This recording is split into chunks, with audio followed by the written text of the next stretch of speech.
Well, here we are, later than planned. Meant to do this first thing this morning, but I had to get the car to the garage early, so organised that and then went out to breakfast, which was rather nice.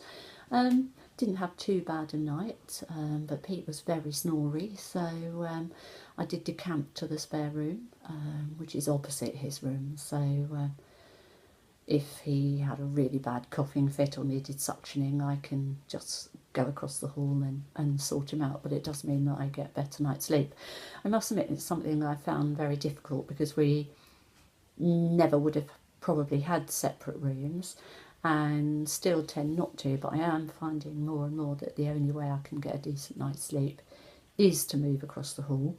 I do have a certain amount of anxiety about whether I would hear him, but so far if he's needed something, I have heard him.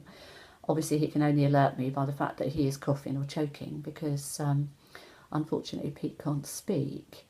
So yeah, car's off to the garage and Pete will have 5 carers today. So I've got a dog trainer coming in a minute. I'm going to take the dog for a walk before she comes, so she's not quite as bouncy as she might be. And then I shall get him up this afternoon, probably at lunchtime as soon as she's gone, or maybe before she gets here, because he can spend part of the day in the wheelchair, maybe 6 hours or so.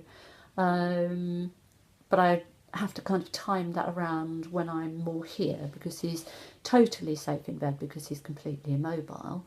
But I do try not to leave him in the chair for extended periods without anybody else in the house.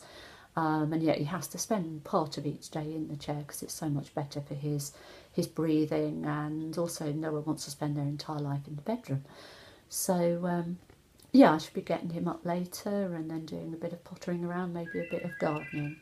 And that's my phone, so I'll catch up later and I'll go and answer that.